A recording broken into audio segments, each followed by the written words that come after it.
三娘姐，有坏人！什么狗东西？我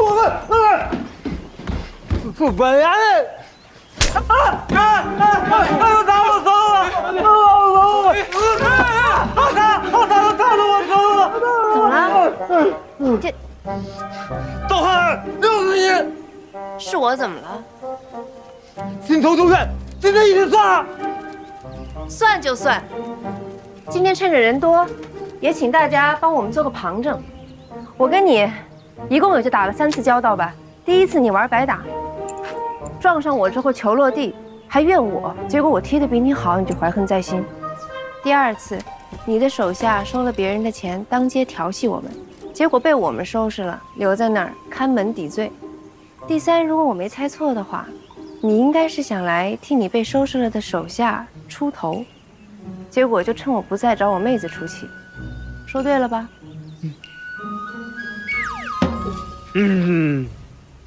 大傻子，我手下，呸！我持盘持押你，是东京绸缎药材、皮毛米粮航运，等等10多个行会的总把头。我手底下的人，那没有1万，也有200，那想冒名顶替的更是多得数不胜数。你说那些，我全部知情。我今天想跟你算的账只有一件。你妹子把我的头都弄成这个样子，啪，我打了一下，你又拿刀就烫我一下，这次总得有个说法吧？是你轻薄我，抢我琵琶，我才撞你的。胡说！那除了刚才你要跌跤的时候，我轻轻扶了一把你之外，我什么时候还碰过你啊？轻薄？切！你问问在这儿所有的人，我持押你，虽然平时风流惆怅，哼，风流倜傥吧？我就喜欢这么说。我什么时候对女人用过强？啊，遇到哪家花娘小姐，我不都是客客气气的？那倒是啊，迟雅呢，怎么可能是那种人呢？能用钱解决的事儿，他从来不用拳头。我不是花娘，我是小姐。青楼勾栏那就是我第2个家，你这个调调，我一看就知道。字儿都不识几个的人，能讲得出什么大道理来？你别给我扯东扯西的，你把我弄成这个样子，这次不能这么算了。先说好了啊，钱，美伢你不要。那你想怎么着？上长庆楼，摆顿河头酒，再让你妹子给我弹3首曲子，这事儿就这么算了。否则，我让你们3个女人在东京不太平，信不信？娘子，你还是见好就收吧，我们衙内说到做到。听见了没有啊？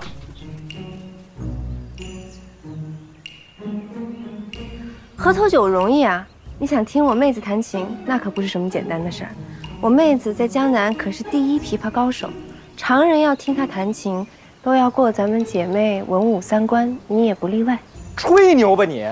就她那个样子，还是江南第1琵琶名手，我才不信呢。各位都听过我家宋娘子弹琵琶吧？听过。她是不是值得这个称号？值得。是我妹子，是乐工没错。可是自钱塘开始，她家世代都为宫中做琵琶供奉，手中的这把孤月琵琶也是唐明皇的遗宝。她不仅是前王太妃府上的座上宾，这次更是受秀州许知州之请进京。请问这样的琵琶高手，是一般的俗人能欣赏得来的吗？我不是个俗人，你说的这些我也不信。谁知道你要出什么为难我的题目呢？怕了？我怕了，别说3关了，10关我都敢过。不过先说好了啊，不跟你比蹴鞠，不跟你比力气。没问题，击掌为实。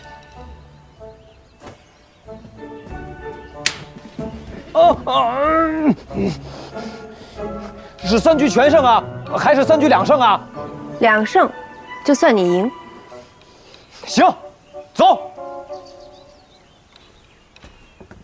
给我打车了。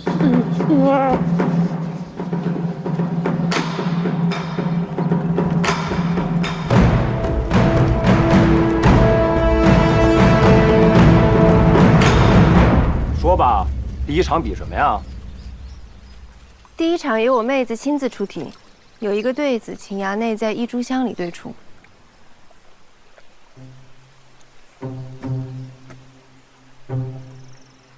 你听好了，上联是烟锁池塘柳。哟，这可是个绝对啊！上联里有五行：金木水火土。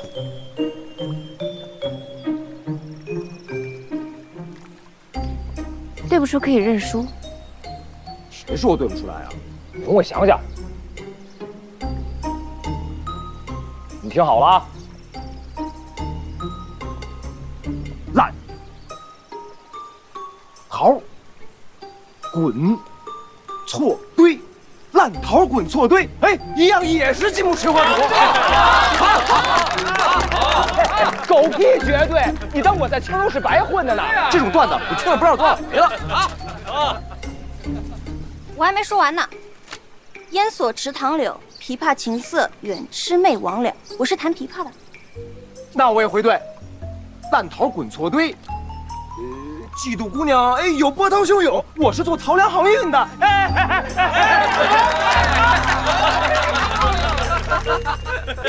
琵琶琴瑟远痴妹亡了，独怜芳草萋萋。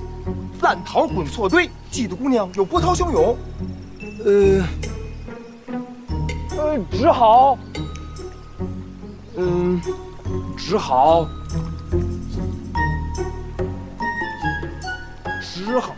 只好玩玻璃球。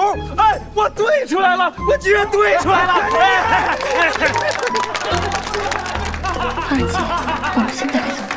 我们小开，没事，待会儿我去。喂，第一场我赢了，第二场比什么呀？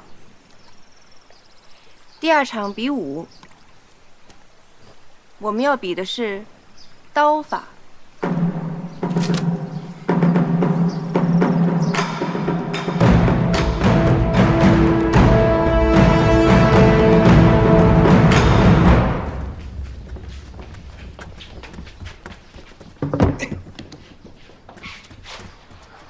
刀法，本衙内练了20多年刀，你居然敢跟我比刀法？5个手指头，一个不少。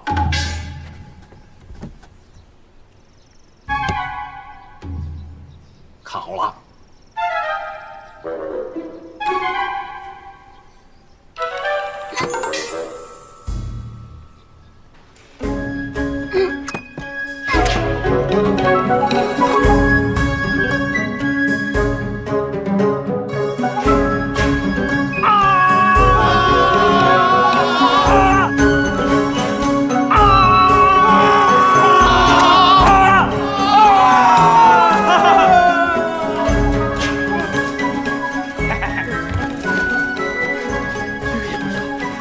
一个也不少。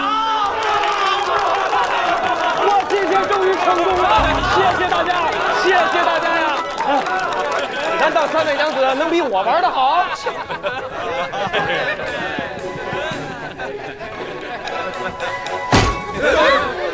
菜刀，菜刀不算刀吗？没说不算呀。那孙娘子准备怎么给我们展示刀法呀？走着。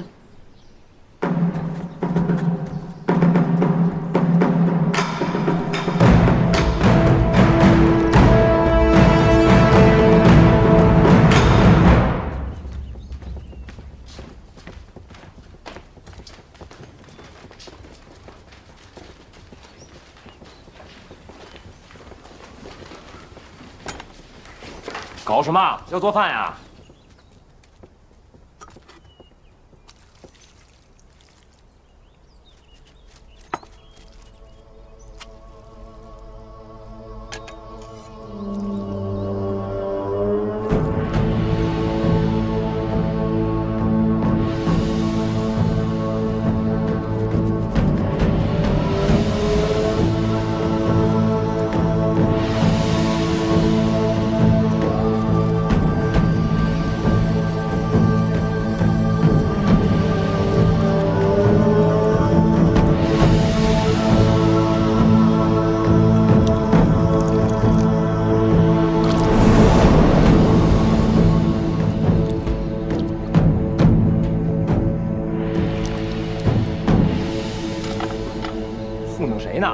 各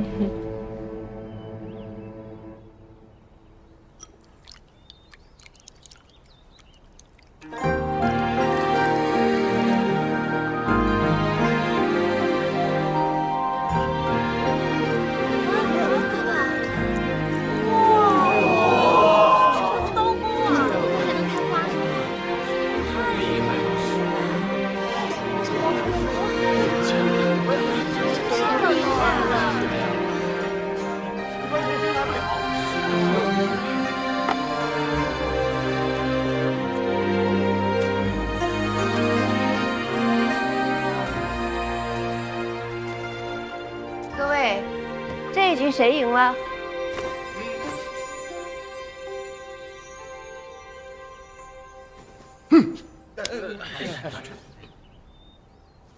第二场，孙三娘赢。现在两边各胜一场，胜负还需看第三场。喂，赵盼儿，和我结怨的是你，这第三场总该你自己上场了吧？还有啊，为了公平起见，这第三场的题目应该我出才行。你开什么玩笑？这哪里公平了？天底下哪有闯关的人给守关的人出题的道理？那刚才说好了呢，就对一个对子，他接连改了3次，这事怎么算呀？啊？那你想怎么比？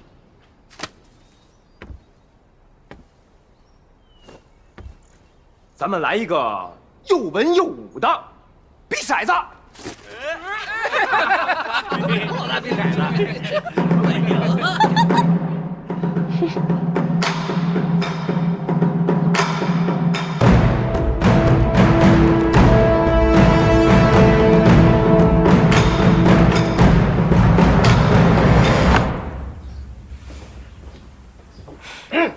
别怪我没提醒你们，我们家衙内可是赌场小霸。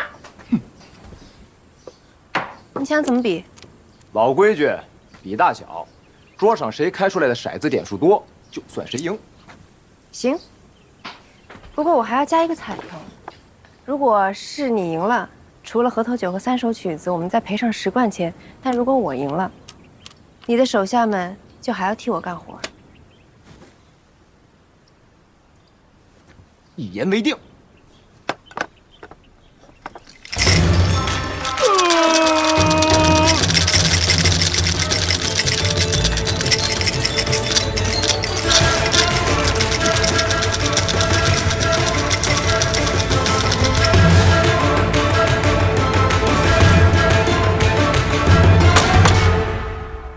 谁先开啊？哎，先说好了啊，同样的点数，先开者为赢。可以。那就别说我欺负你了啊！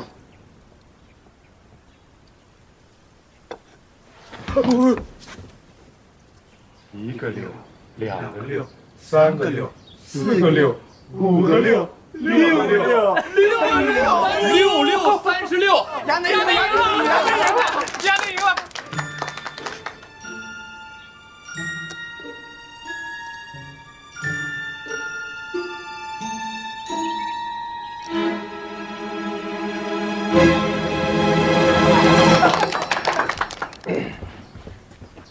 1个六，2个六，3个六，4个六，5个六，6个六，还有一个1，37。6个6加一个1，37。你们衙内是赢不了的。别说赌场小霸王了，就是我们那儿的赌场大霸王，玩骰子也玩不过盼儿。栽了吧。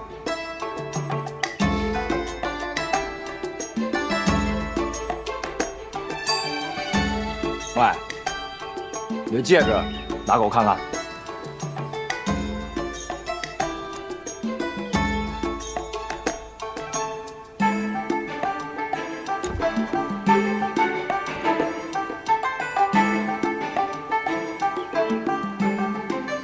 金刚石。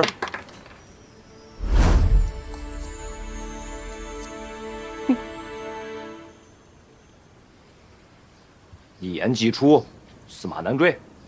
何四他们随便你使。多谢衙内手下留情，您宽宏大量，应该不会计较这点得失吧？高娘子客气了。既然贵姐妹有如此才艺，那我就祝你们在东京大放异彩！哼！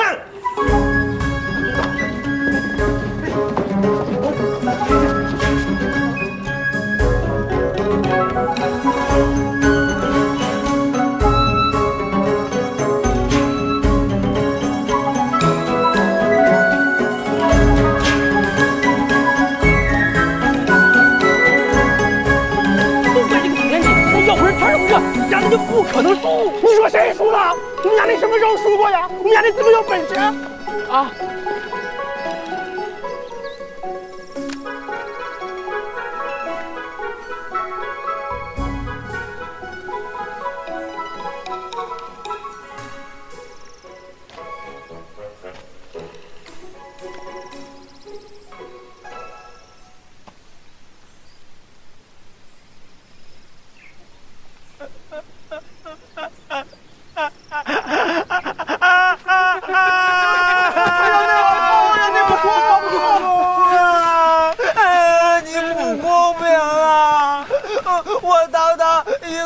东京地头蛇，竟然让3个女的给欺负，让我的脸往哪儿放？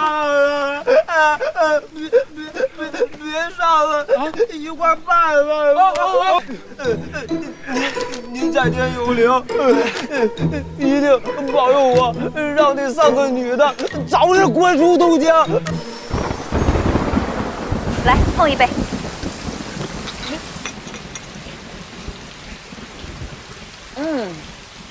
我还是第一回喝东京的酒，这中原的酒和江南的还真不一样。今天啊，赢了池衙内，真是痛快。来，虽然是赢了池衙内，但欧阳旭那边还真不知道有什么变故，咱们最好还是搬到他附近去盯着他，以逸待劳。咱们今天都挺累的了，搬家的事儿明天再说吧。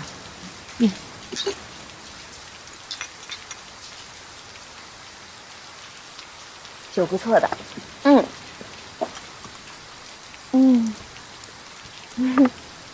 还真是挺香的。哎，再给我来点。晚上。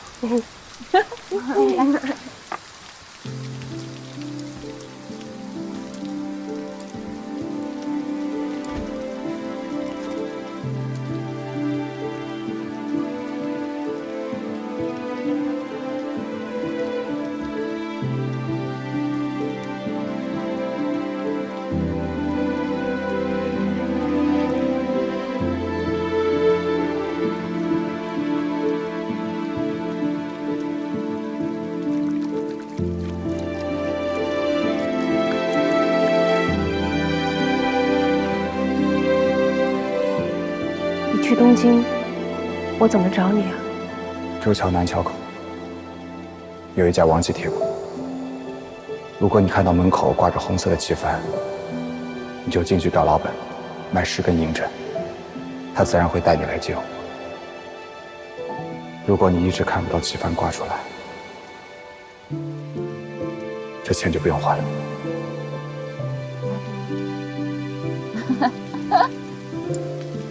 哎呦，这个还真的做的挺硬。哎，盼儿，你要累了，就赶紧歇会儿吧。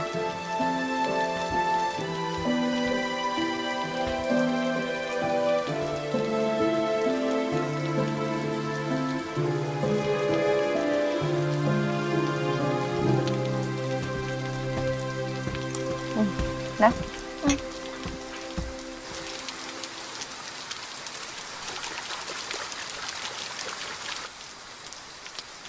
啊，盼儿姐，因为我要脱籍，还去找欧阳旭了。那这怎么能行呢？盼儿姐那么喜欢欧阳旭，那她这会儿有多难受啊！不行，我得去你的。哎，你别去，你让她自己静一静，坐下。哎呦，来，喝。按欧阳旭现在这个样子呀，他们俩8成好不了。欧阳旭竟然这样对姐姐，他还找何四这样的地痞来欺负我们，亏他还是个进士，这个人怎么这么坏呀？明章，我今天跟你说这些呢，是想你心里有个数。欧阳旭已经不是从前的那个他了。他要是趁着你一个人落单的时候，派人来找你麻烦，你可千万要警醒些，别被欺负了。还有啊，盼儿那边啊，你也少问，有什么不明白的呢，你就来找我。我看盼儿他现在心里又厌烦，又难过，可他为了你呢，也没有办法，不然他跟欧阳旭半个字都不想再说了。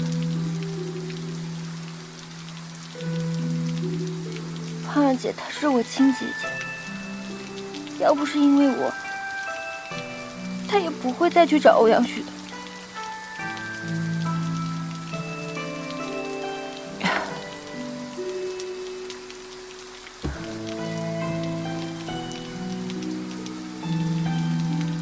不，这不怨你啊，你别难过了。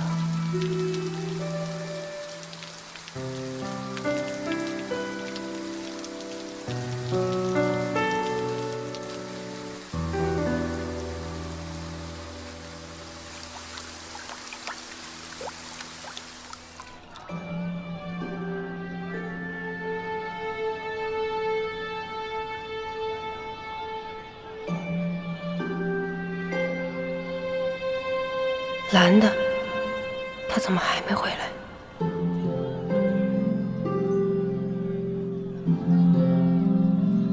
你说的对，东京巨大不易。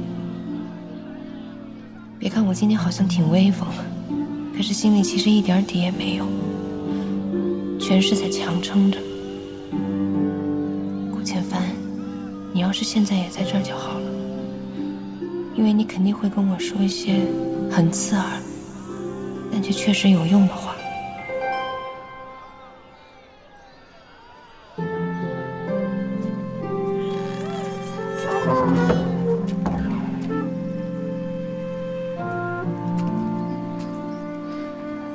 这是赵娘子开的，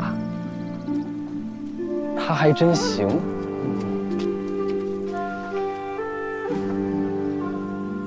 你既然痛恨黄承思，就应该知道我们是做什么的。若你如实招来的话，我暂且可以放你一马；但是如果你巧言令色，刻意隐瞒，我敢保证，不出3日，我会让钱塘的每一个大小百姓都对你的陈年旧事如数家珍。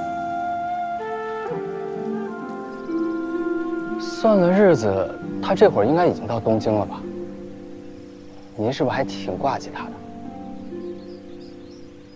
他现在估计已经成为探花娘子了，我挂记他干什么？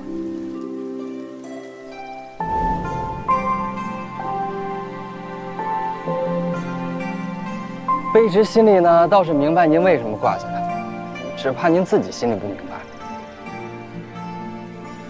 你之前在秀州当武官的时候，钱塘军里有没有熟识的人？有。去找2个稳妥的人，看住这里跟他的老宅子，还有打探一下孙三娘的前夫和他儿子的行踪。您放心，卑职啊一定披荆斩棘、赴汤蹈火，把这事儿办得妥妥的。不过，让肖相公的管家发话，岂不是更方便？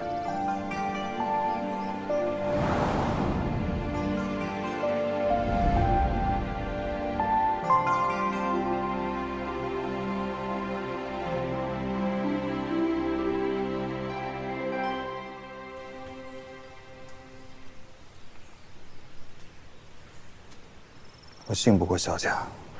嗯？你给我记住了，我跟萧相公永远都不可能是同一路人。上次我是因为迫不得已，所以才请他帮忙，之后也只不过会是萍水之交。如果你想通过我去攀附萧家的话，只怕你的如意算盘会落空。为什么呀？你舍不得吗？那这样好不好？我把你引荐给萧家。哎，不用，我哪儿都不去，我就跟着您。我又不傻，您连这么好的靠山您都不靠，那肯定有问题啊！而且我以前就经常听说，这个萧相公的名声可不太好，老兵祥瑞、奉承官家大兴土木这种事儿就不用说了，而且他还拍皇后娘娘的马屁，欺上瞒下，排除异己，还联合那个后党去对付那个老柯相，说这种奸臣有什么可跟的？你是不是觉得自己很聪明？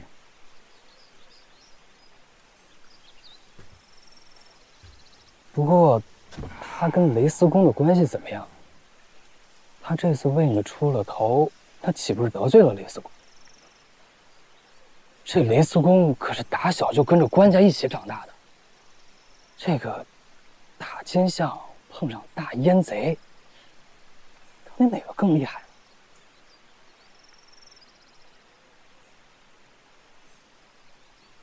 顾守慧，那个我口渴了，我去找点水喝啊。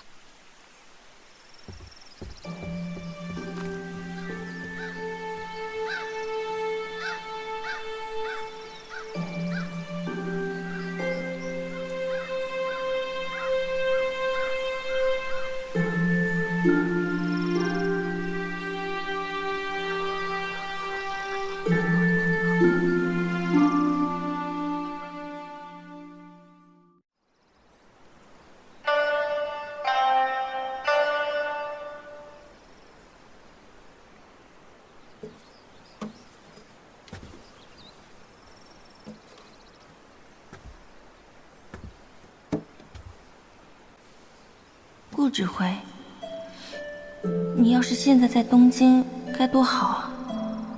你那么有本事，肯定不会眼睁睁地看着盼儿姐被人欺负。对了，你还是皇城司的大官，没准你发句话，也能帮我脱了越级。要是真的那样的话，不管你要我做什么，我都愿意。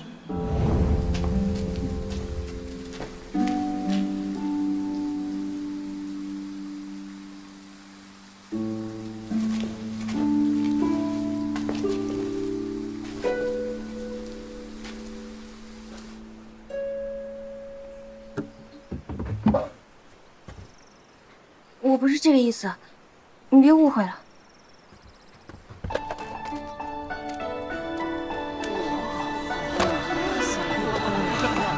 我都流口水了。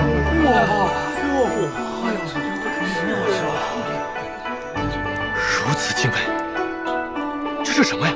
这就是我们江南常见的小点心——鲜花团子。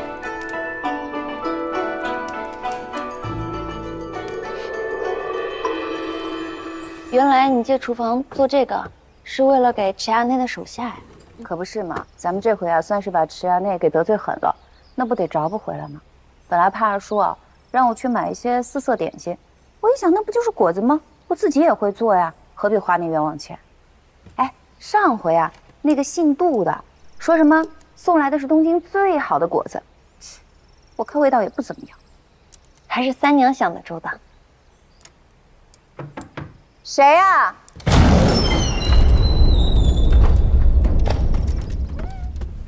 你就是孙三娘？正是。我是掌柜娘子。刚才那盘鲜花团子是不是你做的？是又如何？哎呀，干嘛？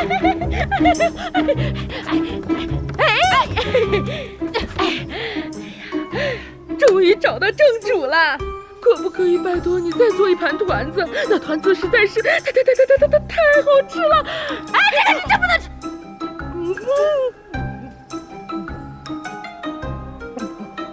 行吧。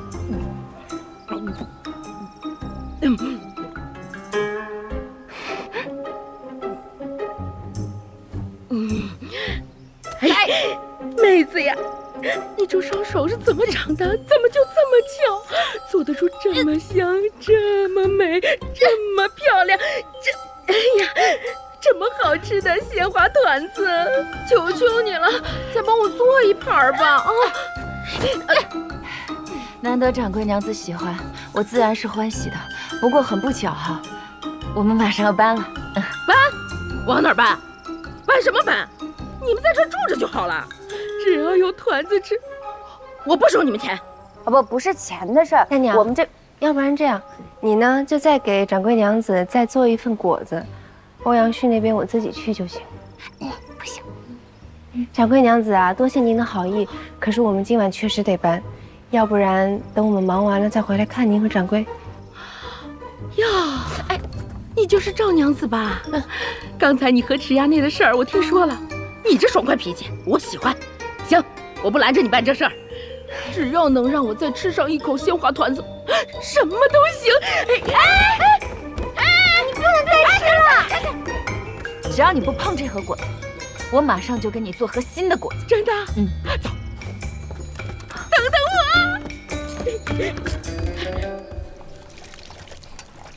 你切得越碎啊，这汁儿就越容易拧出来。哎，还真是。看，这颜色多好看。真是。哎呦，领丈，你来这儿干嘛呀？汤二姐跟我说，那太危险了，让我跟你在一块儿。那你也别在这灶房里头杵着，这多热呀！就是，这里边啊全是做饭的家伙事儿，东西多人又杂，可别熏坏了你这朵玫瑰花啊！没事，我可以帮忙。这儿你也帮不上什么忙，你出去转转，透透气儿啊！快去吧。这个多切一点，再碎一点啊！对，多切点，多切点啊！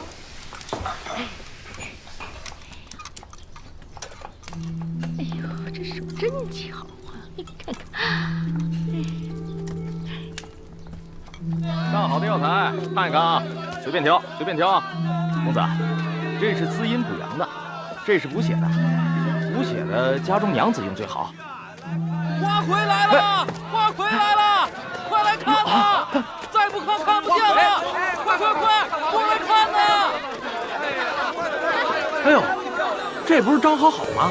教坊门头，哎，这可是咱们东京城最有名的花魁娘子啊！谁不知道？她唱的曲儿那像仙乐一样。我等寻常人想要听她的曲儿，得花1贯钱，等上半个月呢。今儿个呀，8大王整寿，教坊奉旨在衙南楼歌舞百姓，张娘子唱一首夜上，官家不但赏了她一身彩衣，还许她巡游御监，瞧瞧多漂亮！可她头上的钗子啊，是寿星8大王赏的，上百官也知道不下来。教坊，她是越级歌妓，真漂亮。你看看给他牵马的是谁？刘九官人。啊，天下最会写曲子词的刘九官人，正是。他肯为张好好牵马，可不是吗？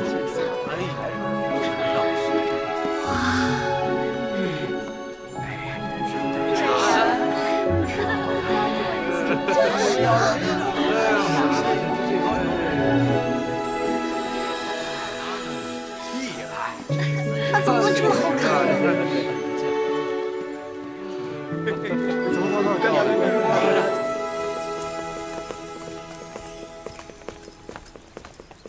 累死了。恭喜小姐蒙赐天恩。行了行了，同喜，问账房领赏去吧。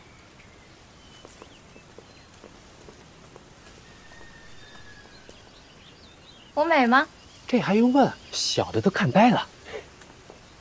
那为什么今天只有你来接我？你家衙内呢？那个，我们家衙内吧，他也是突然有急事儿，实在赶不来，这才让小的来接您。不过您放心，等他回来，准有上好的礼物送给您。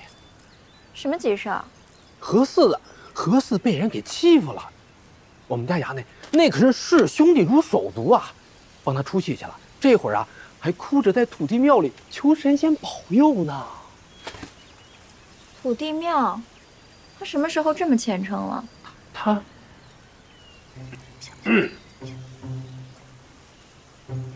姓宋的琵琶女，连连舌头都咬坏了。没咬坏，不，没咬，没咬。好呀，没咬。哎呀，敏章，快走！三娘姐，你知道我刚刚看到谁了吗？张好好，刘主官人还为他牵马呢。他谁呀？他三娘，你别躲呀，嫌少的话1个月5罐。都怪我，刚才被他们一夸，我就多做了几种果子，被他们抢光了不说，还硬要我留下来当厨娘啊！哎，在那儿呢，给我吹！哎呀，三娘，我别跑呀！但我等不了你了，咱们就在东边那棵大柳树下见。哎，三娘别跑啊！李桂花，你也别跑啊！三娘，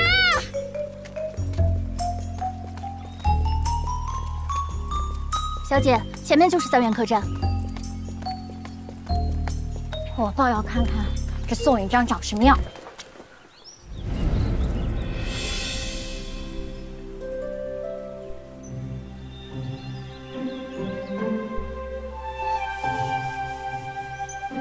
你是张好好，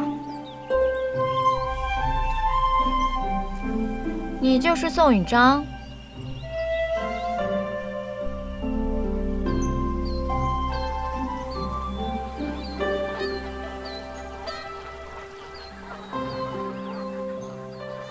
我见犹怜，何况蠢奴。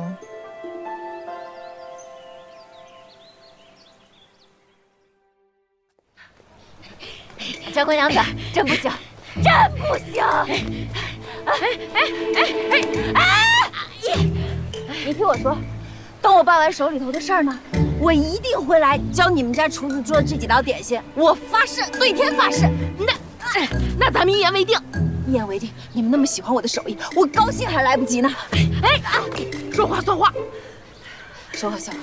早点办完了事儿，早点回来，我给你们留着天字1号房。真的？多谢长贵娘子。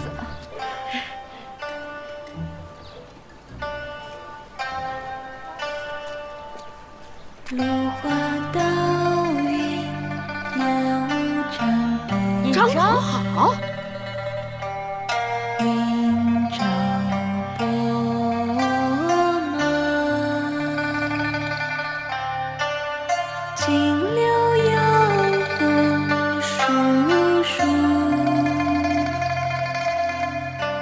西采风龙舟摇岸，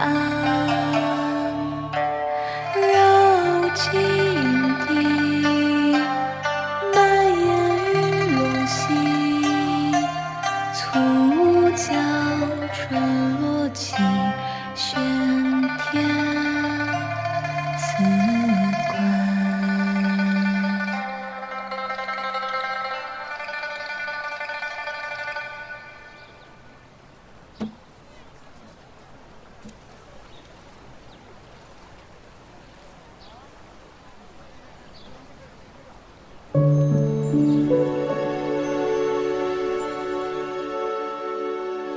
我素来自傲，以为自己的歌喉已是天下一绝，没想到和妹妹的琵琶比起来，倒是远远不如。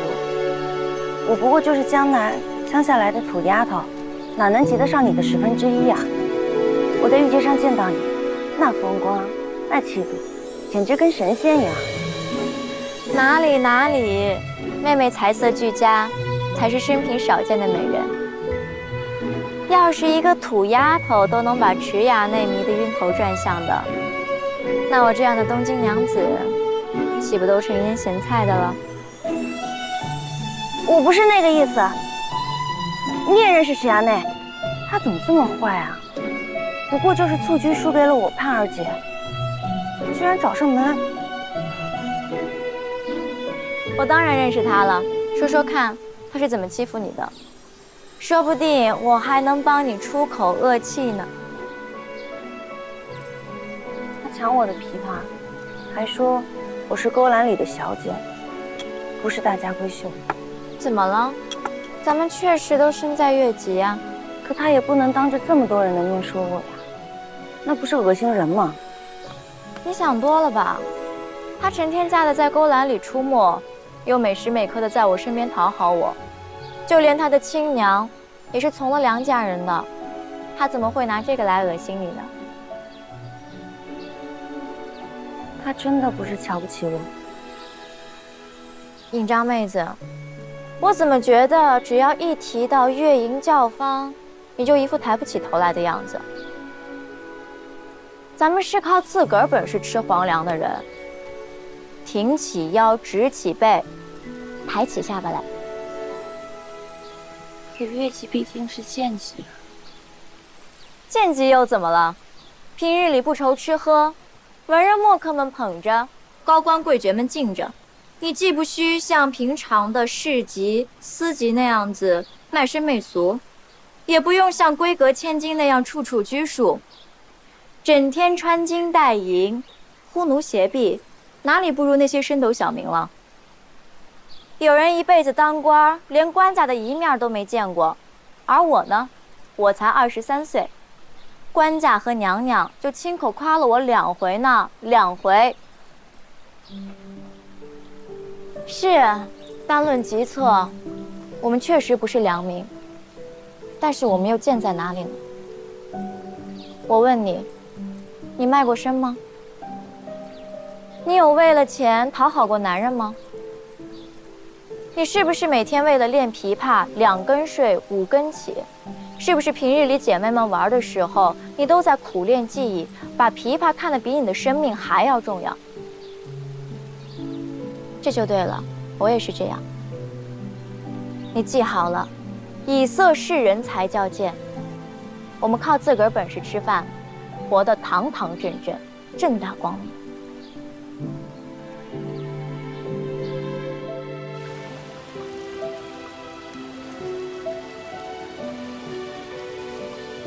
没想到啊，他们是真喜欢我的手艺。哎，你看，这长公娘子送我的。以前呢，在钱塘虽然也有人说我做的东西好吃，但远没有他们这么捧场。哎，你怎么了？自打从张好那回来，你整个人就像丢了魂似的。我不是丢了魂，我是找着魂了。我平生头一回知道，原来在东京，身为越级，并不低贱，只要靠自己本事，也能获得官家世人的尊重。东京真是个好地方。香香姐，我喜欢这里。没错，我也喜欢这儿。刚才呢，掌柜娘子就跟我说了呀，东京人啊舍得花钱，这儿又没有宵禁，大小的商铺上万家，百行百业啊，什么都有。只要你够勤快，哪怕是当个伙计，也能混出个人样。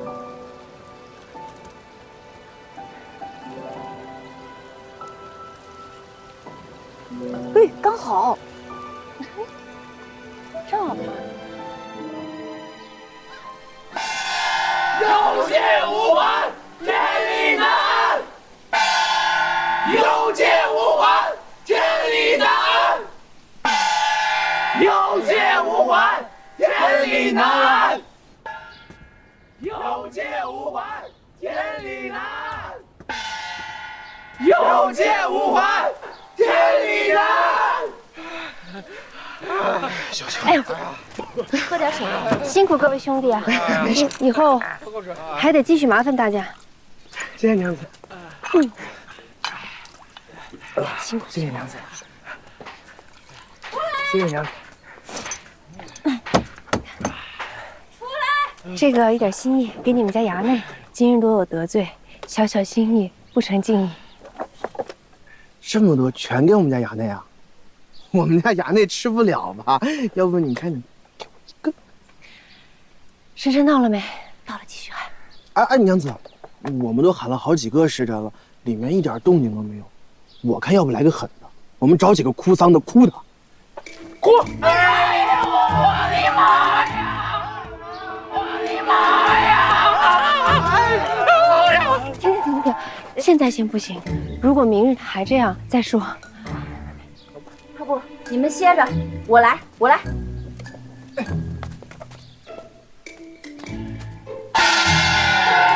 欧阳旭，你要是个男人，就别当缩头乌龟，滚出来！过来。旭，你给我出来！难道避而不见就能问心无愧了吗？要不还是我们来吧。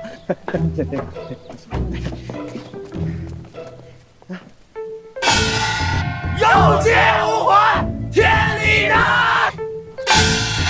有借无还，天理难；有借无还，天理难；有借无还，天理难；有借无还，天理难；有借无还，天理难。让开！别起开！让开！无还，天理难。有借，让开！女人就是首犯，就是他，把他们都抓起来！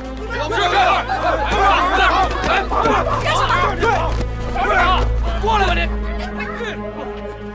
你是哪儿的上官？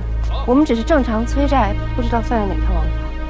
老子是城东乡的乡吏，这片地界凡是偷窃强盗、盗引户籍之事，都由老子说了算。你们说欧阳公子欠了你们的钱，可有借据啊？有，但是我没带在身上，我有证人。我们两个就是证人。无凭无据，光凭两张嘴啊？那我说你们欠了我100贯呢，他就是证人。原来你是去搬救兵了。欧阳旭，你还要不要脸？滚出来！喊什么喊？你们是哪里人啊？钱塘。外地的。进京几天了？可有钱塘县出去的平友？没有平友，就是流民。知不知道，私进东京乃是大罪。他们都是些青楼卖笑的贱妇，专门到东京讹人来的。你这嘴还是那么贱啊！二妹，不老实是吧？扒掉他们的衣服！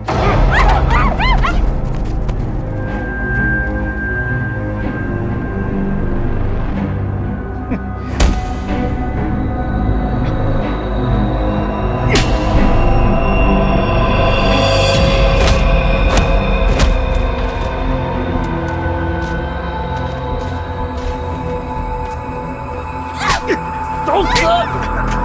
住手！住手！住手！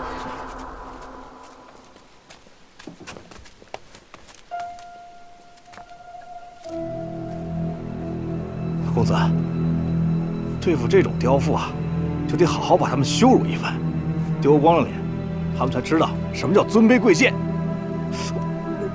要是你太过为难他们，也有损我的官声，给他们留点面子，赶出城去就罢了。哎，好，您说的是，您说的是。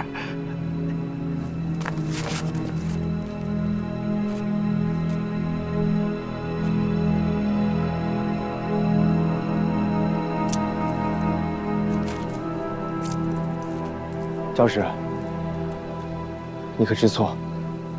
今天就是想告诉你，不该是你的东西，就不该贪心。从此以后，离开东京，否则的话，这就是你的下场。胆大包天，竟敢无端攀咬官员，把他们拉出去，游街示众，赶出东京。走。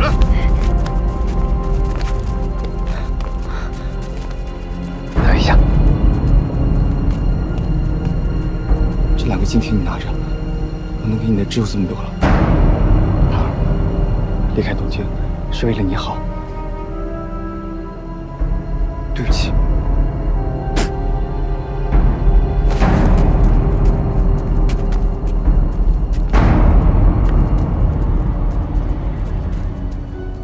我还终于走，闭嘴！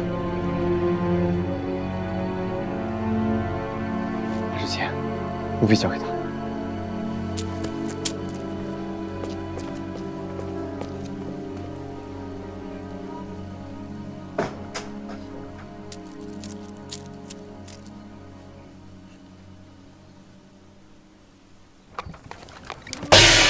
游街示众，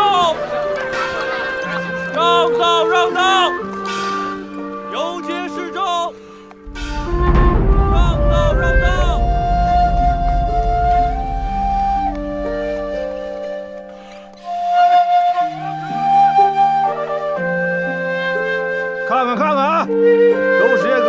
才的刁妇。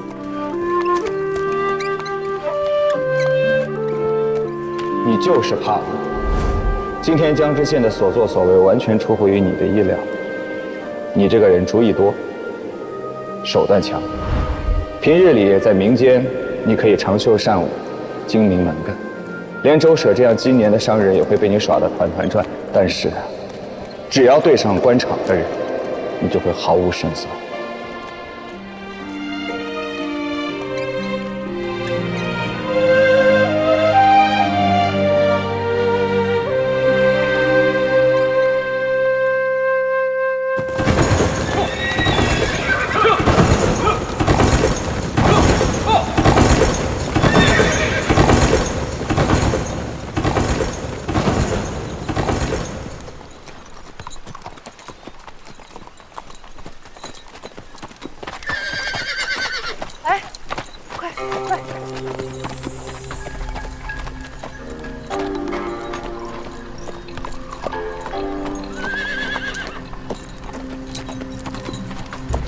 走吧。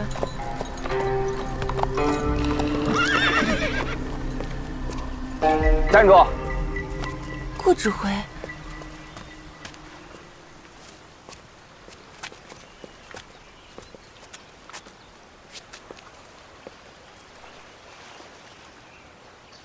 你回东京了？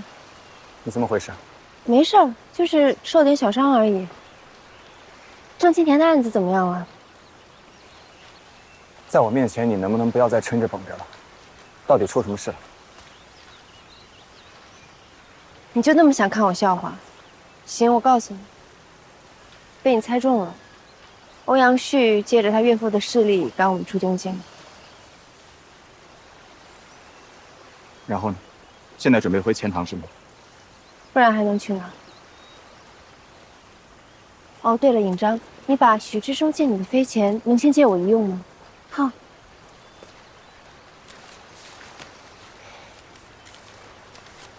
这些钱应该够你赎回父亲的御剑手了。本来应该我自己去的，但是你现在既然没事了，你手下办事肯定比我又快又稳妥。哎，没事。赵盼儿，你的精气神都去哪儿了？我告诉你，他欧阳旭能把你赶出东京，我就有办法能把你送回东京。你就别趟这趟浑水了。你原来说过，东京城里面达官贵人那么多，万一要出个什么事儿，连你也护不住我们。我原来是真的自大狂妄，根本没听进去。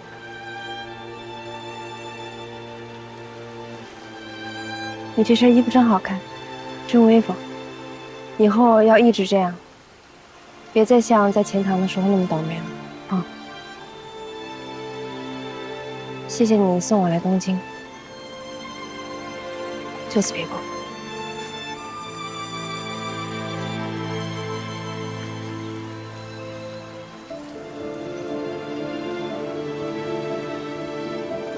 尹章三娘，我们走。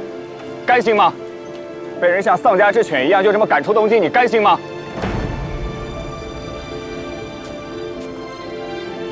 你不是经常说，只要自己做了决定的事，都绝不后悔。你不是经常跟我说，不达目的死不甘心吗？你看看你现在，受了一点挫折就失魂落魄了，我真是太高看你了。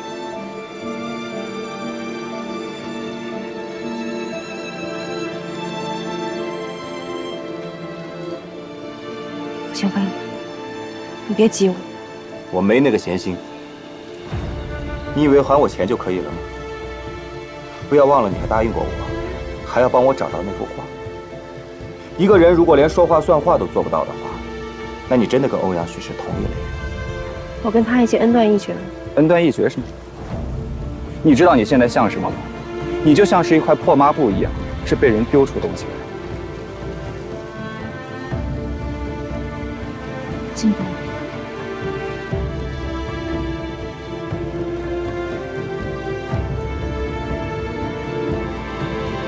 我最后再问你一遍，你甘心吗？还有你们，一个个不远万里陪着他跑来东京，现在什么公道都没有讨回，就这么灰头土脸的回去了，你们甘心吗？不甘心。我想留在东京，想像张好好那样，做个打马走御街，让柳工部替我填词，让老百姓都抢着在我楼下听我曲子的东京娘子。我也不甘心，我已经被休了，回钱塘区能干什么呢？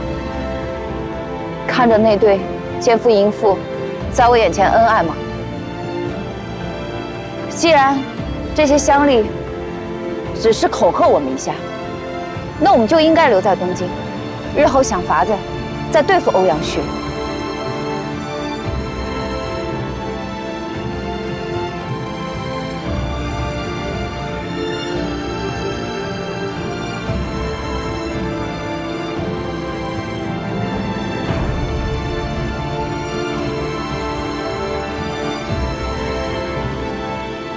安心。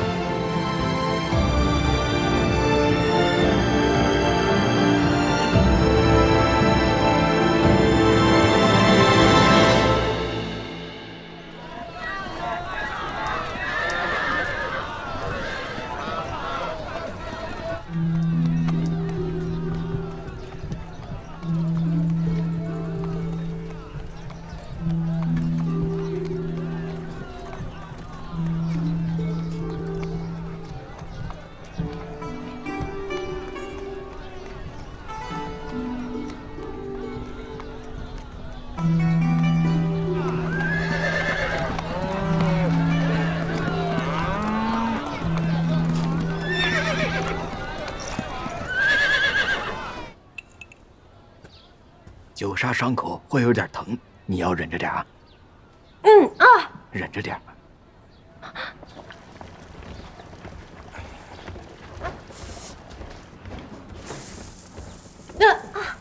哎，忍着点。哎，我来。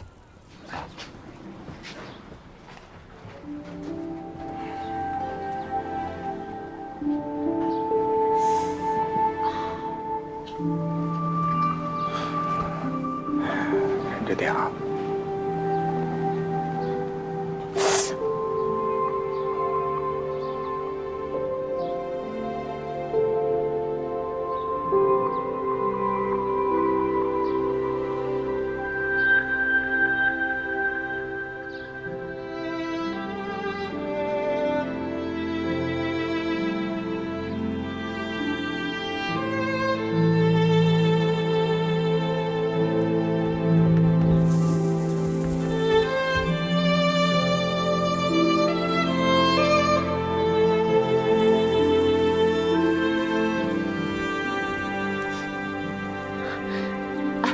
多谢。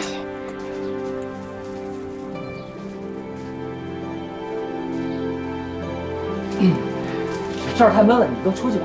啊，我出去。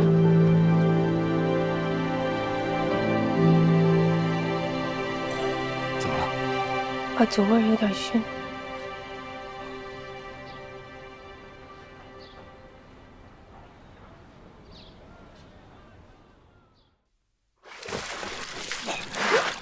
是再给你点颜色呢，还是你直接招啊？呸！你是哪路军汉，竟然敢淹老子！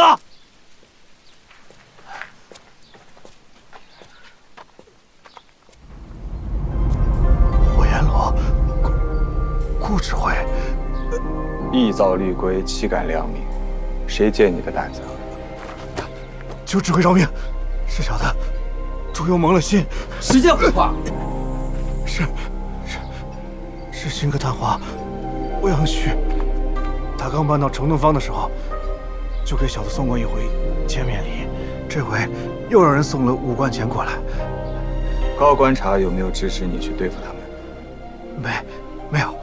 其他官员都没有。押到皇城司赵玉关他个10天。是。等等，这事你别插手。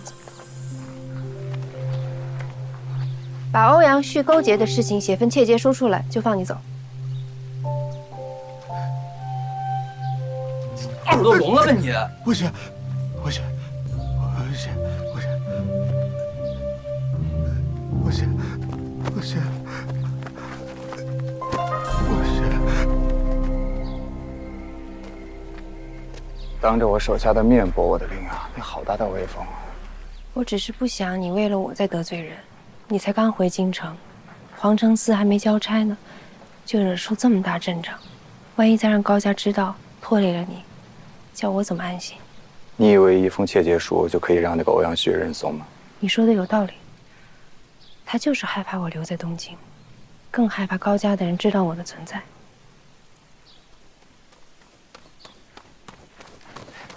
赵娘子，你看看。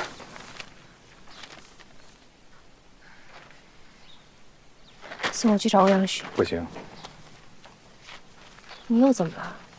你们不送我去，我自己去。哎，你看看你五劳七伤的样子，就算你经得住折腾，你那2个朋友呢？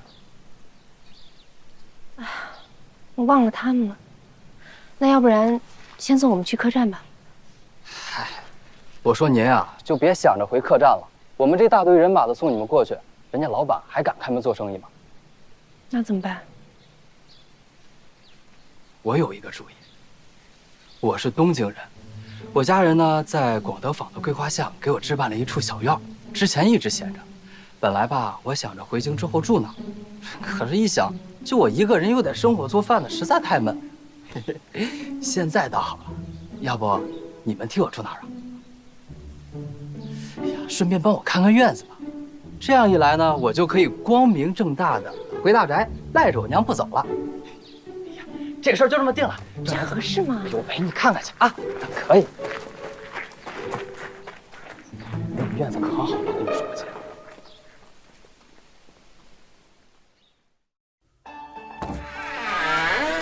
里面请。这还叫小院儿啊？这只是祖上留下来的一丝薄产。当心脚下。这院子太大了。那个赵娘子。您一会儿看看还缺点什么，您跟我说，我都给你们备齐了。不用不用，陈军头，你赶紧回家吧，已经够麻烦你的了，我们自己收拾就行。您就别跟我客气了，您叫我陈莲就行。那我也就不跟您叫赖了，叫您一声盼儿姐、三娘姐、哎、印章姐。哎，那姐姐们，我还有点事儿，我先告辞了。多谢。皇城司的人都这么吓人，就他还挺好玩的。终于又回东京了，真好。哎，这间屋子我要了啊！看看这一间，哎，尹章，你快看，你可喜欢？喜欢，不错吧？嗯。哎，这个院子可真美。终于又回东京了，真好。我以后要在那儿练琵琶。我做些果子啊，我们在白吉染茶就可以在这儿聊天了。顾指挥可真好，你说我要是再求求他，他能不能把我的月籍顺手也给消了？怎么，我哪里说的不妥吗？尹章，我们得以顾指挥相助，自然是非常幸运的。可往后于情于理，我们都不好意思再麻烦他了。为什么呀？那不是胖儿姐的朋友吗？是朋友，但顾指挥愿意帮助咱们，那也是因为他落难的时候，胖儿伸出过援手。他都帮了咱们好几回了，他懂礼数，我们不能不知进退啊。三娘说的对，人贵在自立。如果事事都要求着顾指挥，那跟奴婢有什么差别？这个东京，如果不是靠自己本事留下来的，还不如回去。可是我不是什么都想靠别人。如今当下，托欧阳旭托籍，怕是不能了。有些事对我来说比登天还难，可是对顾指挥来说，可能只是举手之劳。托籍要是这么容易的话，在秀州的时候，许知州就帮你办了。顾千帆是皇城司不假。可是你只看到他今天的风光，你也没看到他被人追杀时候的凄惨。而且像黄承思这种干脏活的衙门，如果让他的仇家知道他帮你偷鸡，会不会来找你麻烦？啊？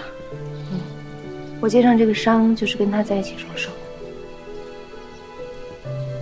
我听姐姐的话，不再把希望寄托在任何人身上。对了，我今天遇到了一个很好的杭手姐姐，她告诉我，在东京越级，凭自己本事也能获得别人的尊重。我觉得她说的对，只要自己足够努力，说不定也能和她一样，遇到大好机缘，轻轻松松就把所有麻烦都解决了呢。哎，盼儿，这间正房就归你了啊。哎，三娘，你住吧。哎呀，我都相中那间了。那间小，但离厨房近，就这样了。走，尹章，我们收拾屋子去。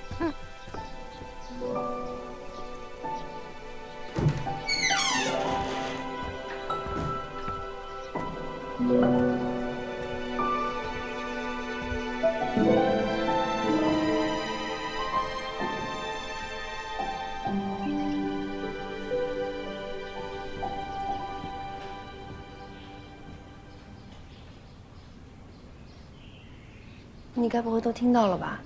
你要是这么怕我拖累你，大不了以后我不来就是。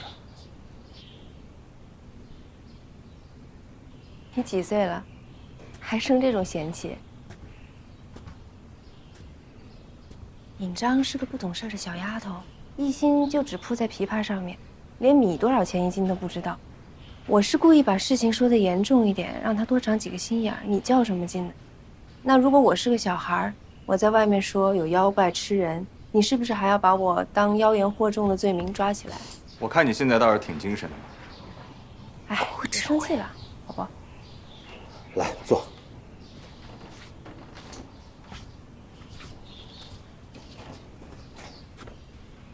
我看看伤口。你干嘛？我必须亲眼看看你伤口好没好。不用看，我都好了。我就说嘛，我亲自动的手，我能不知道轻重啊？明明伤口已经好了，你那么大惊小怪的干嘛？你怎么这么理直气壮？你别忘了，你在船上的时候还脱过我衣服啊。那不一样，那时候你都晕过去了。那我现在把你打晕。我只是没有你那么多机会。哎，我告诉你啊，在我们皇城寺我拷打犯人的时候，无论男女，都是扒光了的。行了，你这么解释跟没解释一样。哎呦，怎么来了这么多人呢？那陈莲，你又回来了。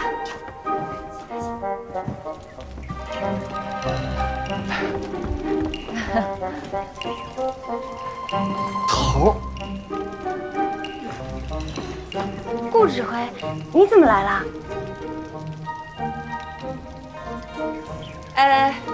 这吃的都是给我们的吧？这都我们头安排的。谢顾指挥。放下吧。赶紧，姐，我跟你说，这些菜呢都是我们头特意让我在岳州楼给你们订的，我打小都爱吃，一会儿你多尝尝。哎，头，你怎么在这儿？席面都是岳州楼的，东京做江南风味里，他们家做的最好，你们可以尝尝。谢谢你安排这些。举手之劳。啊，对了，明日我就要去司里交割了，欧阳旭的事情我会继续帮你查着。这些天你们就在这里静养，如果有什么事情的话，吩咐陈莲就好。哎，走吧。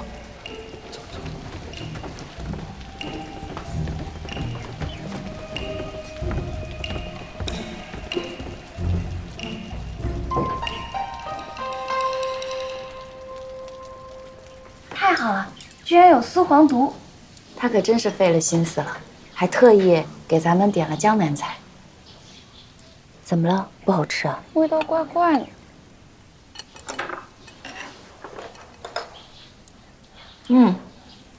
芋头太老了，煎的也不够酥软，外面的香肥粉啊，一股涩味。这东京就这么做江南菜吗？不会吧？我尝尝。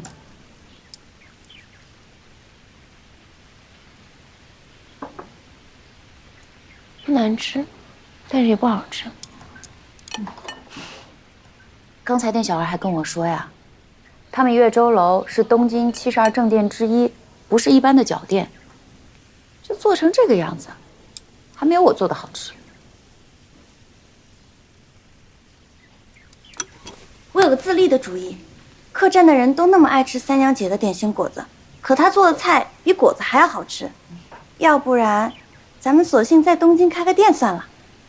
盼儿姐掌柜，三娘姐掌厨，我弹琵琶招揽客人，养活咱们3个肯定没问题。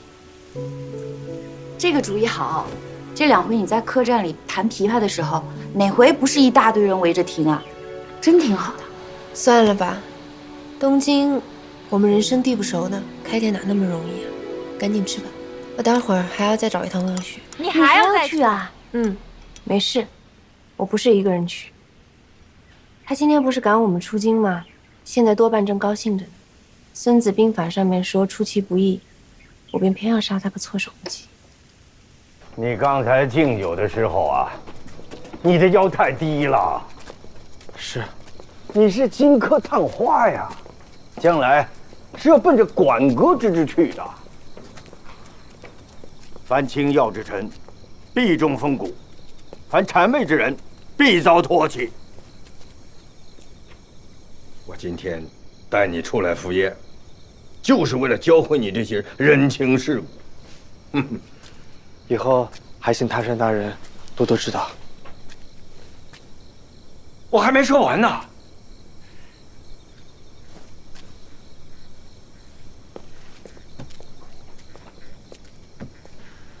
等你毕见授官完毕，宫中娘娘就该请旨赐婚了。婚礼的日子已经定下来了，下月16，吉日。移驾去。你想去哪儿啊？小婿年少，全听泰山大人安排。那就拱洲吧。拱洲离东京近呐。慧儿自小在东京长大，不能跟你去吃苦啊。等到3年期满回京，转为京官，那个时候你们就可以长久的团圆了。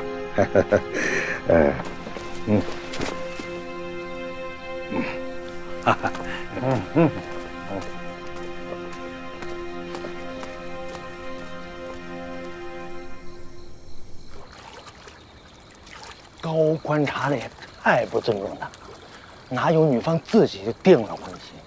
官职的事，岂是他说定？是还嫌我今天晚上受的气不够多？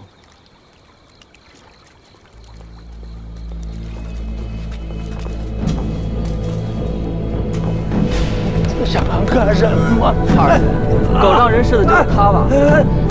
来，把这颗狗粪跟小爷喊稳了，跟我那边乐呵乐呵去啊！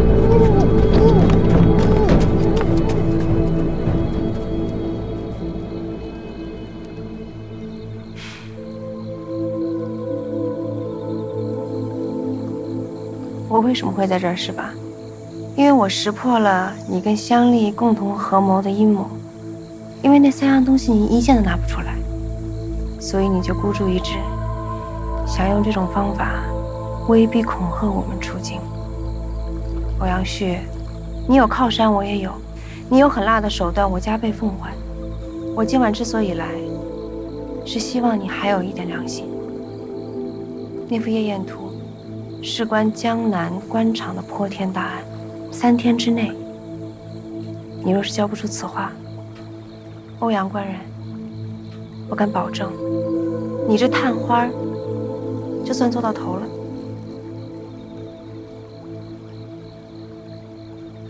好了吗？好了。快点啊！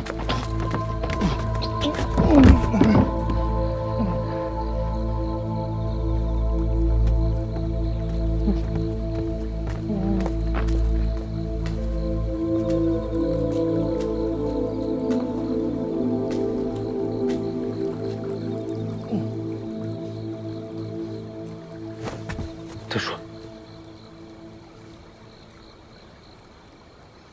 大夫说下手的这个狠人，德叔身上到处是暗伤，筋骨虽然没断，但已裂了一大半，至少得休养1、2年。要不要报官？不用了，你先下去吧，我想自己待会儿。官人，我说了，我想自己待会儿，不行吗？是。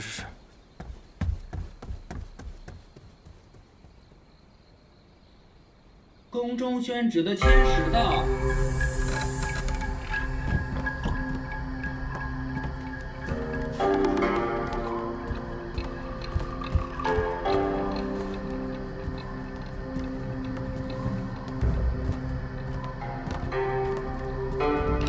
官家口谕，传荆轲一家进士3人于明日未时入宫，钦此。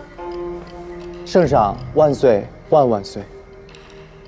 恭喜探花郎，深夜宣旨有劳中国人了，还请留下喝一杯薄茶。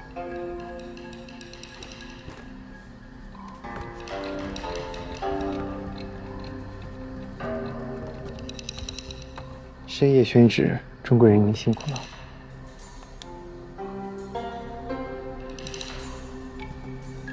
探花郎客气了。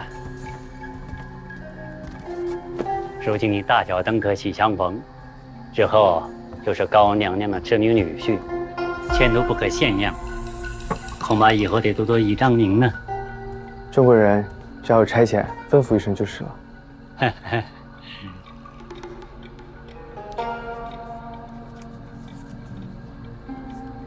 哦，对了，听说江南最近那个案子闹得挺大。探花郎消息灵通啊。因为我是钱塘人士，又是第一次避见，所以也有点担心官家会。不必多虑，官家再怎么也不至于迁怒于你们。不过这一回，官家是真的气得很了。前日一整日都没有用过御膳，幸亏还有玉清宫的仙师，再三劝以养生之道。养生之道？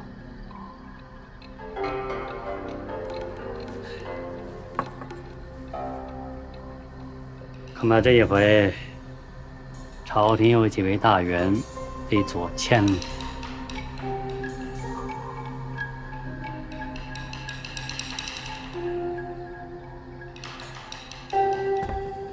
胖儿姐，我这主意不错吧？那家伙肯定下不到。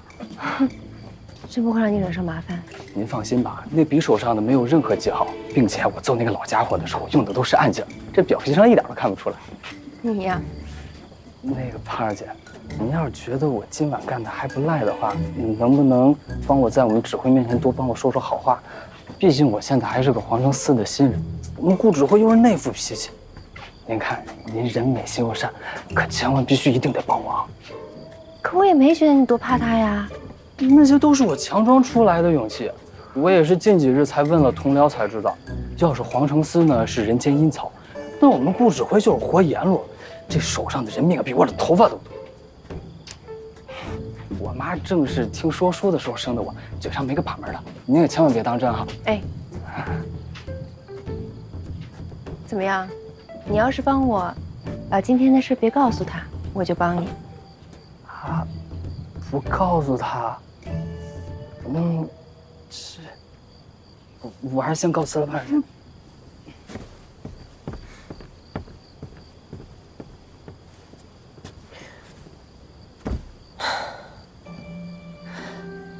顾千帆，你真的没开玩笑？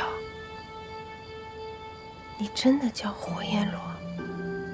你到底做了什么，让别人这么叫你？我看看伤口啊。哎，你干嘛？我必须亲眼看看你伤口好没好。不用看，都好了。我就说嘛，我亲自动的手，我能不知道轻重？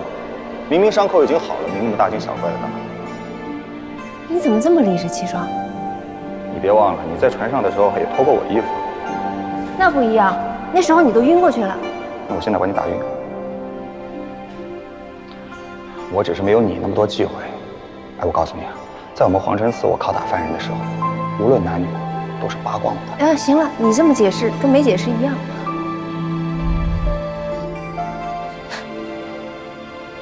想这些有的没的呢？赵唐啊，你就是一个寄人篱下的流民，想清楚你的身份。找回岳彦图才是眼前最重要的事。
欧阳官人，有劳郑贵人了。工程雄壮巍然，一时走神了。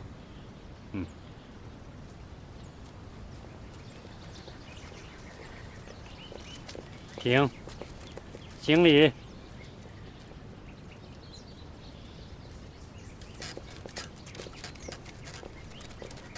这承天观的通玄仙师，深得官家尊崇，特自宫中予教。各位稍等。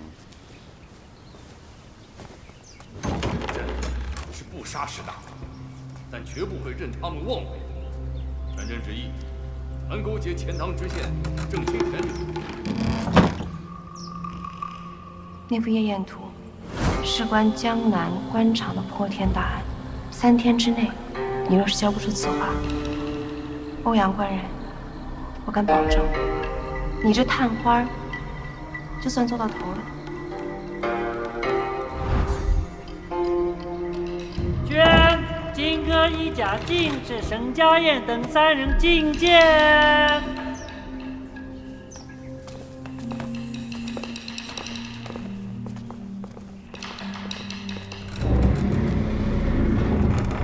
官家万岁万万岁！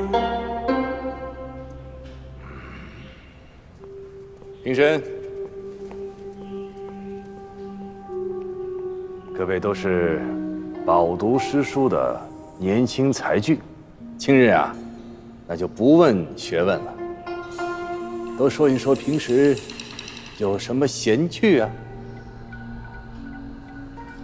微臣对岐黄之术略知一二。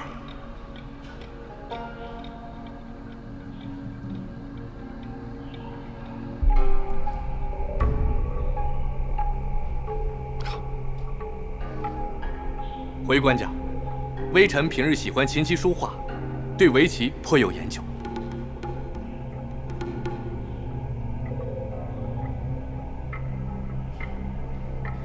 这承天观的通玄仙师，深得官家尊崇，特自宫中予教。探花郎，我听高飞说起过你啊。你说说你平日里面有什么喜好啊？回官家，微臣平日并无所好，唯喜诵读3000道藏，研习黄老之术。哦，那你说说，你最喜欢的是什么经书啊？微臣最喜《大洞玉经》与《太上玄都妙本清净身心经》2本。此外，微臣还记得官家封禅泰山之时，王相公所传之形状：前4之息，阴雾风劲，不可以除；即行事，风顿停；天雨成寂，竹叶凝然。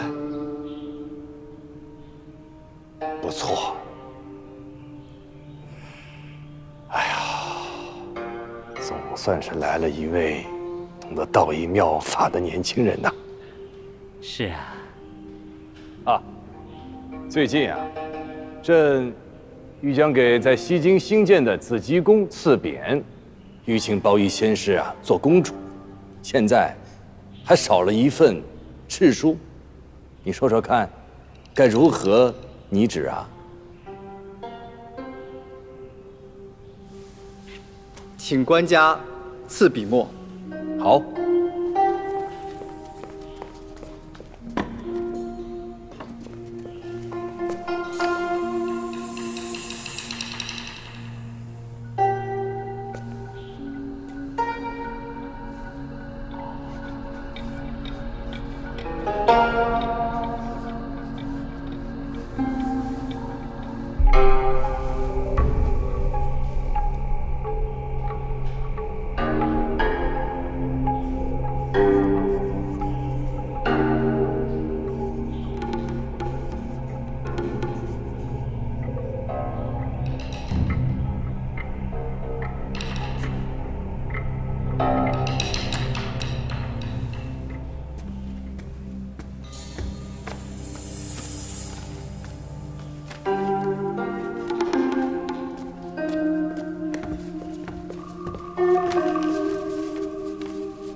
先师欺身言横，抗制烟霞，道之人方以无为之理不错，文采斐然，不负探花之名啊！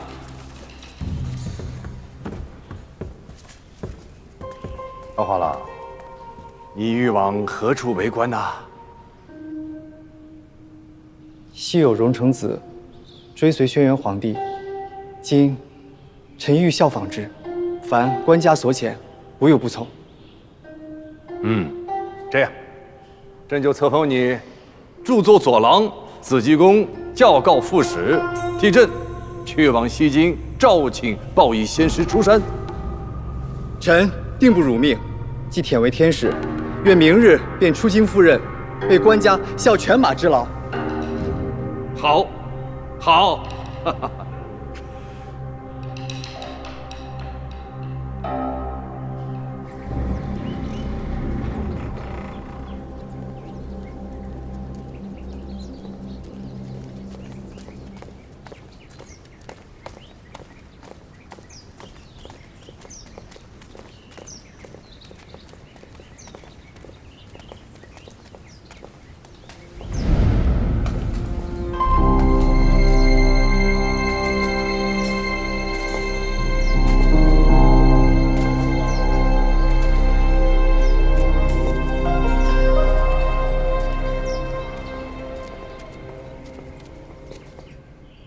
此次顾千帆不畏生死，不仅将编造皇后谶言的狂生妄人一网打尽，还单人独骑侦破江南私博弊案，为我大宋整分剃度，实乃皇城司之能将也。的确是不错啊。你是哪里人士？何时入的皇城司啊？回官家，臣世居东京，祖礼部侍郎顾审言，父洛院使顾明敬。臣为以幼年2甲第5名进士，出授大理评事，通判吉州，后改入皇城司。哦，原来你是顾审言之孙，还是正牌科举出身呐？那怎么弃文从武，入了皇城司呢？臣父曾任北面原边都巡检使，故子随父业。官家有所不知，乙卯年4月那场惊动天下的开封府纵火案，也是顾千帆侦破，因公方升任为指挥。大善啊，大善啊！文武双全，栋梁之才。难怪萧相也在这个奏折里对你多有夸奖啊！此番你立下大功，你有何心愿啊？此案全倚仗雷思时指挥得当，臣不敢居功。唯有皇城司卿从官贾江等以下8人，因中殉职。若蒙圣上加恩，彝族眷属，必当感激涕零。手足之情，袍泽之义啊！好，拟旨：赠皇城司赐自郑王之人大名府军巡判官之职，续付优先。圣上恩德，有罪必究，有功必赏。雷敬，擢晋为密州刺史，入内侍省押班。人勾当皇城司。顾千帆，进西上河门使，皇城副使。居劫匪，赐银鱼带。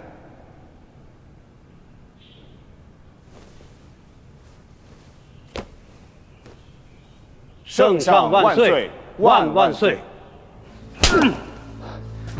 岳父大人息怒，别叫我岳父。岳父大人，官家有意，小婿哪敢二言？向来探花榜眼，受9品大理评事，我这著作佐郎是正8品，小婿全是为了迎娶惠娘的面子。我高家高攀不起像你这样借鬼神近身的能臣。你和惠儿的婚事，就此作罢。不，爹，你不能这么做，我一定要嫁给欧阳。把他拉出去！爹，哪有这样外男在此女眷擅入的道理？把他拉出去！拉出去！爹，我就要嫁他，我只嫁他。拉出去！爹，我就要嫁给拉出去！欧阳，嫁给欧阳。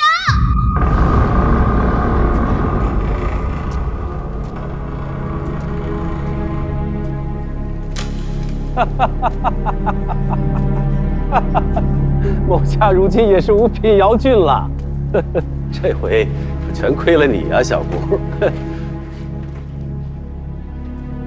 啊，那些小人挑拨之事，你千万不要放在心上。个中缘由，某家已经亲笔向萧相公解释过了。雷公所言之事，在下全部知情。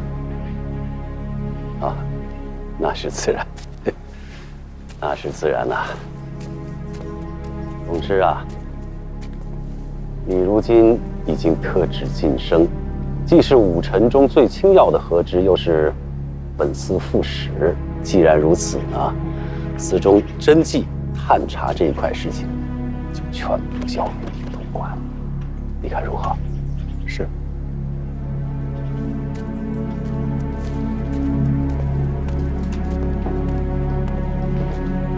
啊，对了，你还要记住，你已是一司副使了，这身份尊贵啊！像江南这种以身赴险之事，以后千万要少做，不能总是让我们这些师长担心。以后南衙就拨出来给你办公。是，在下告退。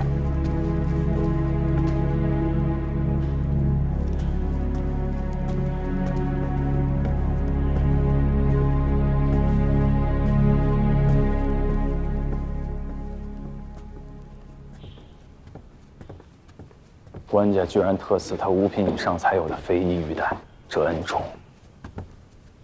怎么嫉妒了？你要是能找到萧心言当靠山，我也给你弄一个去。下官不敢，下官只是替司公布职。您瞧在萧相公的份上，对他格外有容，可他却一点也不领情。我可是差点杀了他。他要是回来后像个没事人一样，我才该提防。倒是像如今这样，整天没个好脸色，才说明他不是个城府深厚之人。是。你呀，以后少去招惹他，他倒不会对付我。你呢，可千万别忘了，这个火焰罗可是连自己的好兄弟万齐都是说杀就杀的。你别以为你迷惑了慧儿就能翻天。识相的话，3个月之后找个理由让媒人主动上门取消婚约，否则我要是听到一丁点儿关于慧儿的非议，我……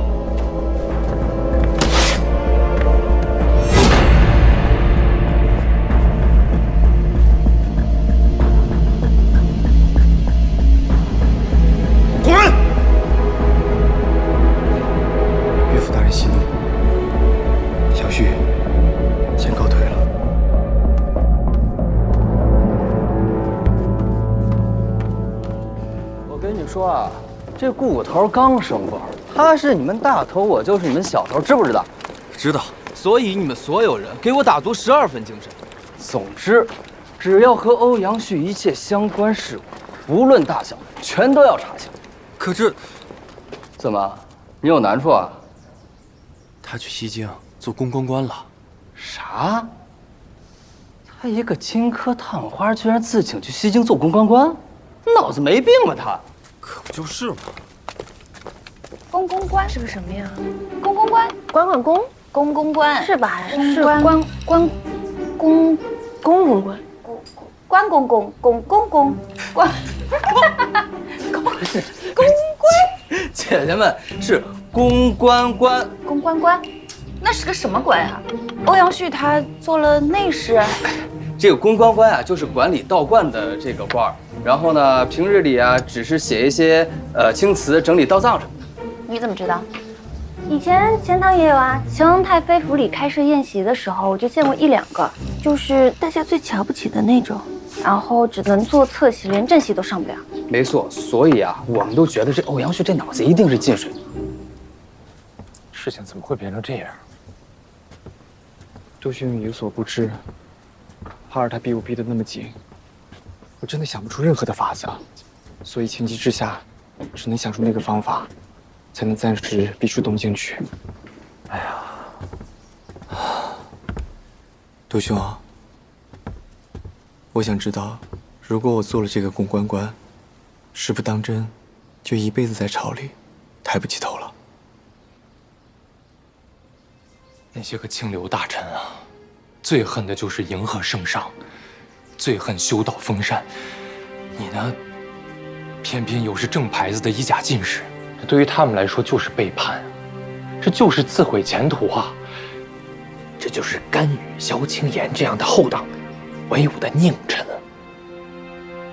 你这青云路，怕是毁了一半了。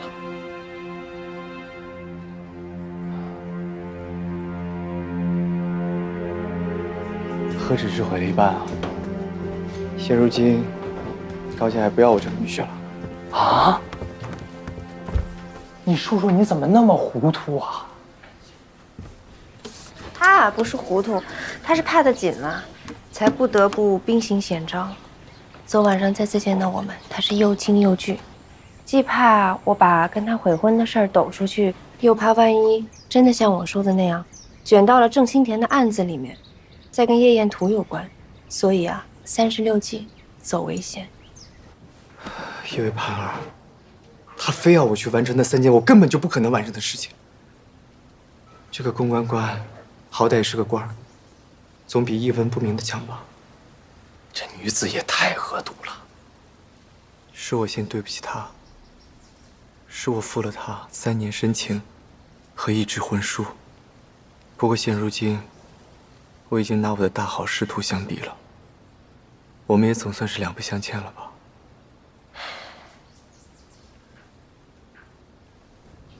他也在赌我们敢不敢把事情闹大。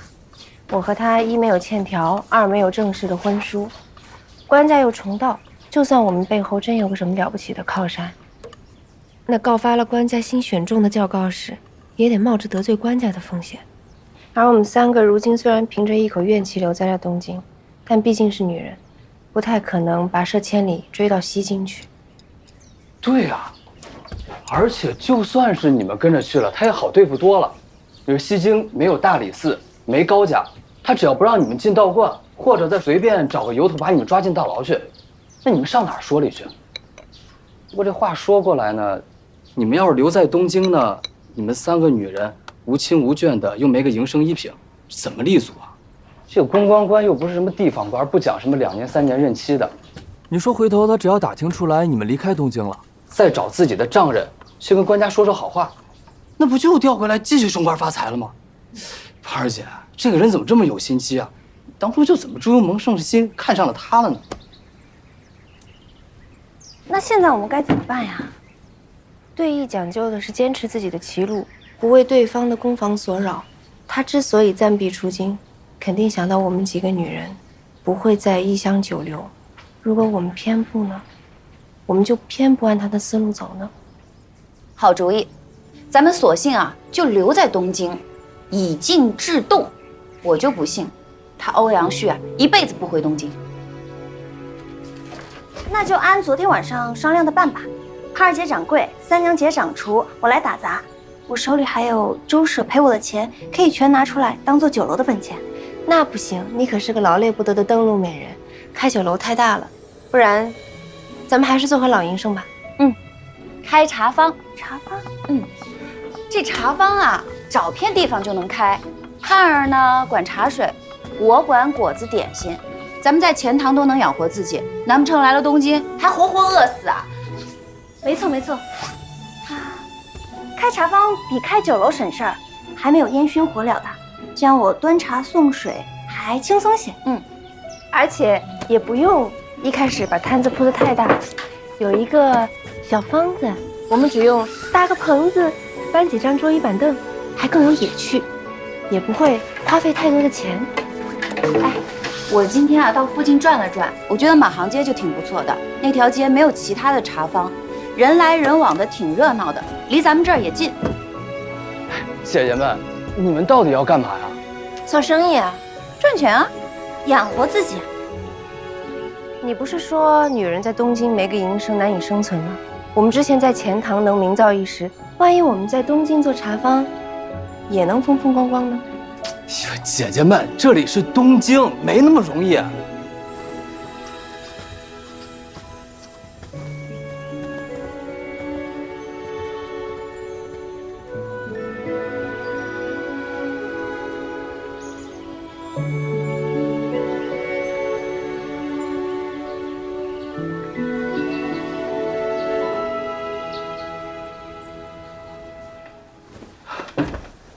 杜兄，明日我将离京赴任，杜兄不必来相送。只是至今中尚有薄产微宅，老仆我闯，这一切还请杜兄代为照顾。不必说那么见外的话。放心，无论宦海如何沉浮，我都拿你当兄弟。死生契过，与子成说。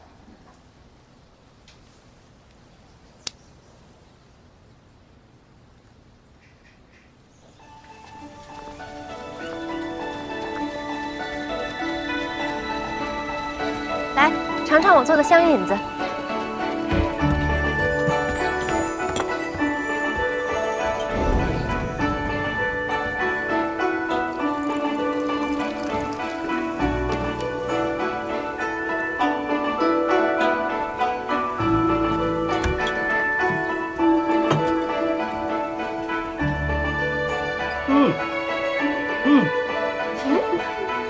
来，尝尝我做的果子。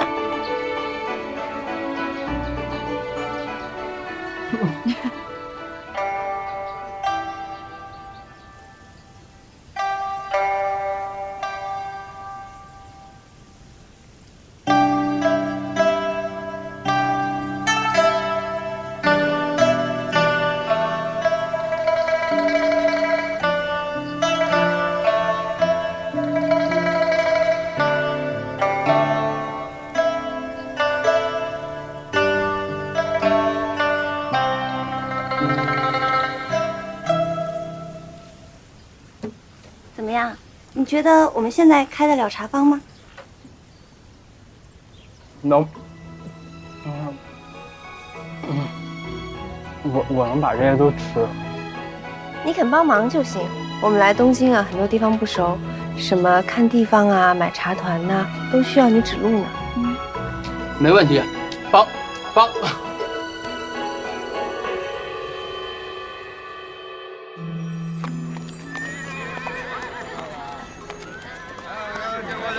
结果，您慢走啊，是吧？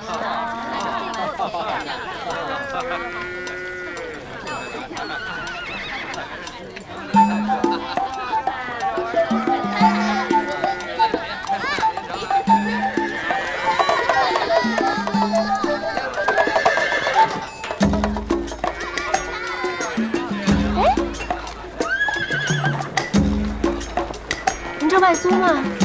是啊，多少钱一个月30贯一个月。 30贯太贵了，再少点儿。1分钱1分货，看了再说。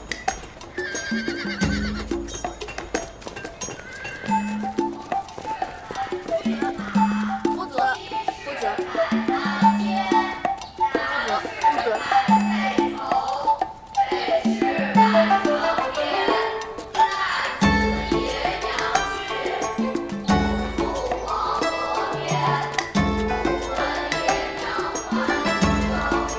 来，您看看。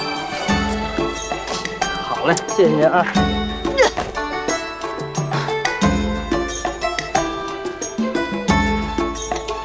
你看看这个，再看看这个，哎，还有这个，这个也不错。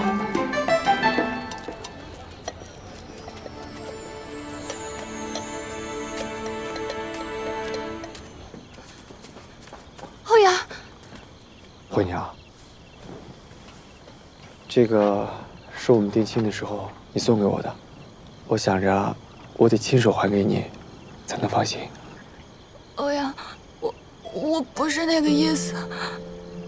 你总不能跟全京城的小饼在一起吧？相公，欧阳旭，你在干什么呢？啊！哎呀，姑娘，奶奶，惠娘，我还有最后一句话，我永不负你。快走，别再回来了！快点走，我们走，走，你赶紧走吧你！走，姑娘，走了。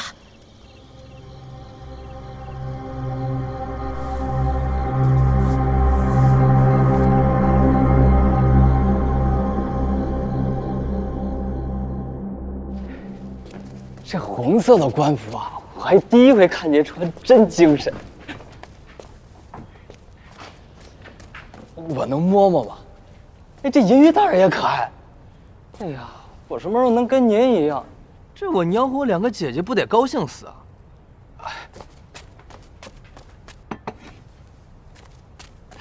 指挥，不，副使，您估计我多久能穿上？